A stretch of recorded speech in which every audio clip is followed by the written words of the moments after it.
Warning: sensitive content. Our programs offer many languages. Please visit suprememastertv.com/schedule.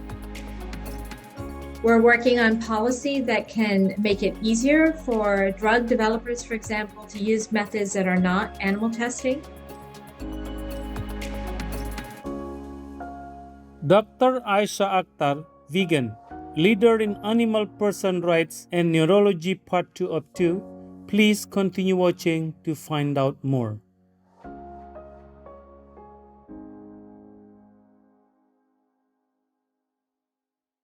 No to vegan? Saint Peter wanted to open the heaven gate for you, but it got stuck.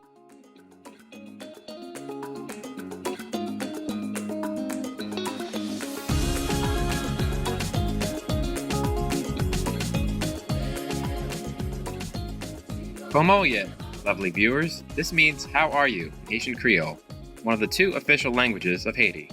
I am Alan.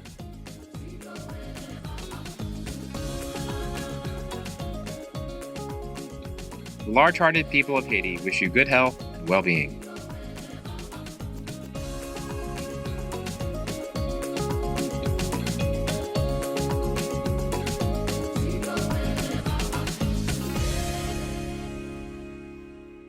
Welcome to Dr. Aysha Akhtar, vegan, leader in animal person rights and neurology, part 2 of 2. Dr. Akhtar is double board certified in neurology and preventative medicine and has a master's degree in public health. She is a fellow of the Oxford Center for Animal Ethics in the UK and a consultant editor for the Journal of Animal Ethics. This accomplished lady is also the author of 2 books on the association between human welfare and the well-being of animal folk, as well as a prolific artist. Dr. Akhtar is the founder and CEO of the Center for Contemporary Sciences, or CCS, that was established in May 2020. The goal of CCS is to end the use of animal persons in experimentation and testing, and instead create a shift toward using more effective and kinder methods that are non-violent and based on human biology. So basically, our goal is to not only replace animal testing to avoid animal suffering, but it's also better for humans. These human-based testing methods can be so much more effective and can help us better understand human diseases, help us better find the treatments and cures we need than animal testing does. So it's a win-win for humans and animals. Since its inception, CCS has been taking concrete steps to help facilitate the transition to safer, more efficient, and more compassionate biomedical research practices. One is a changing policy in the United States. We're working on policy that can make it easier for drug developers, for example, to use methods that are not animal testing. The second is we are working on increasing funding and investment towards the companies that are creating testing methods that can replace animal testing.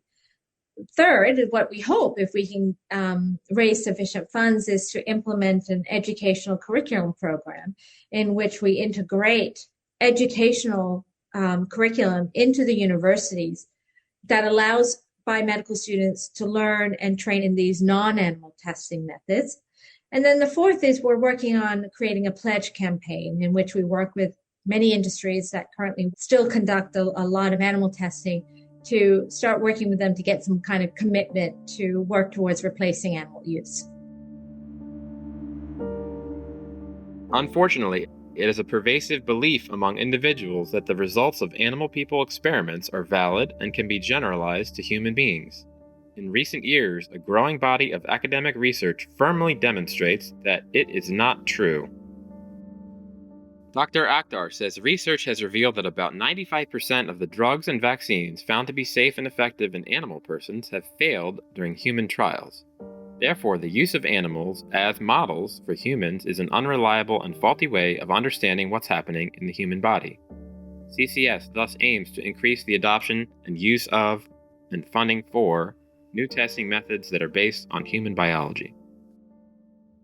There's a lot of different types of techniques now that are replacing animal testing and can replace even more animal testing down the road.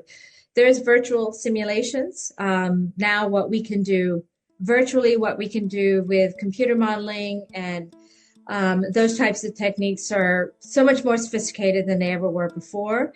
There's printing of human organoids or mini human organs actually now in the lab through bioprinting or 3D printing. There's three-dimensional cell structures that are based on human tissues and human cells that you can grow in the lab.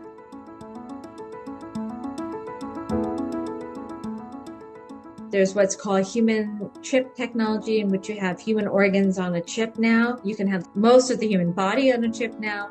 And these are all so wonderful techniques because they're human biology-based testing methods. They're not based on the biology of a rat or a dog or a monkey, but on human biology. And that's what we need.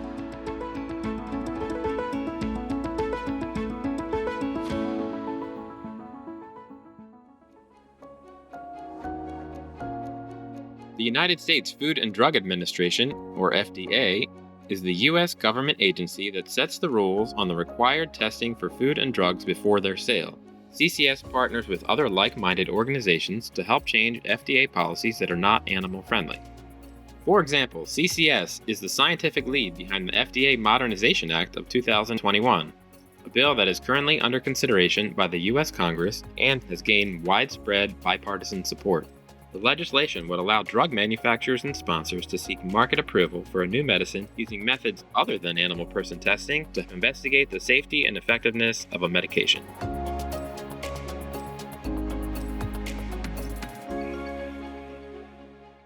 We're long gone of the days where you can just look at a rat's anatomy and see many similarities with the human anatomy, even though there are still differences. We're well beyond that now in medicine. And where we are now in medicine, we truly need to focus on human biology. And because of that scientific need, that human need to move away from animal testing, that's what's really going to drive the move away from animal testing more than anything else. Dr. Akhtar says that in addition to the tremendous suffering they create, animal people factories have also been devastating to human health. They propagate dangerous infectious diseases, and she calls them flu farms. In her first book, Animals and Public Health, Why Treating Animals Better is Critical to Human Welfare, she argues that the medical field has traditionally been reluctant to directly deal with the health effects of meat consumption. Prevention is better than cure, and the emergence of new zoonotic diseases can be stopped. Dr. Akhtar warns that COVID-19 was a consequence of industrial animal person raising in the wildlife trade. Thus, the solution is to treat animals kindly and ban the sale of wild animal individuals worldwide. We know that the rise in infectious diseases, the rise in pandemics that we're going to continue to see more and more, one of the major causes is how we treat other animals. And that comes down to two main things. One is how we treat animals in the wild and how we treat animals in factory farming.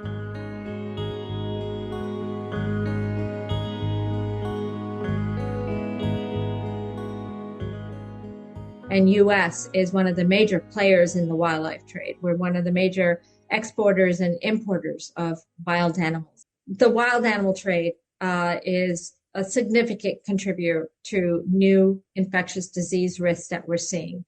But we're also seeing an increase in our risk because of factory farming. We're seeing mutations and new bird flus and swine flus come out over and over again, new viruses constantly emerging from these factory farms.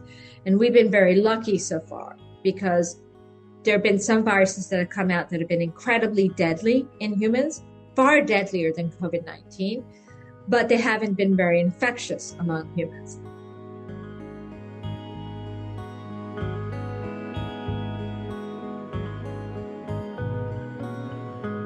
Dr. Akhtar has a parting message for us regarding humanity's relationship with animal folk. When we treat animals with kindness, we see them as sentient beings with their own rights, their own dignity, their own lives, that benefits us too. So in every way we can think about it, there's just so many good things that happen when we extend our compassion, not just to a few animals, but to all of the animals out there on the planet.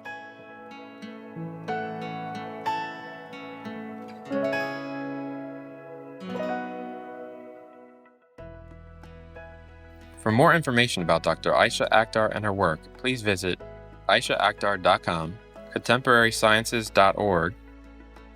Her books, Animals and Public Health, Why Treating Animals Better is Critical to Human Welfare, and Our Symphony with Animals on Health, Empathy, and Our Shared Destinies are both available on Amazon.com.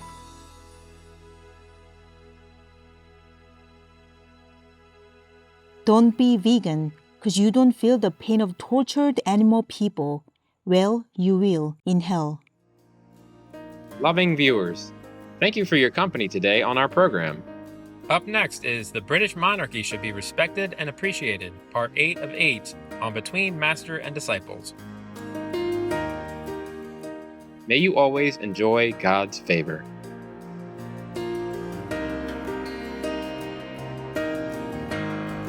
Our programs offer many languages. Please visit suprememastertv.com/schedule and suprememastertv.com/GPGW. Nos programmes offrent plusieurs langues. Veuillez visiter suprememastertv.com/schedule et suprememastertv.com/GPGW. Nuestros programas ofrecen varios idiomas. Visiten suprememastertv.com/schedule y suprememastertv.com/GPGW. Programele noastre oferă multe limbi. Vă puteți uita pe suprememastertv.com/schedule și suprememastertv.com/GPGW.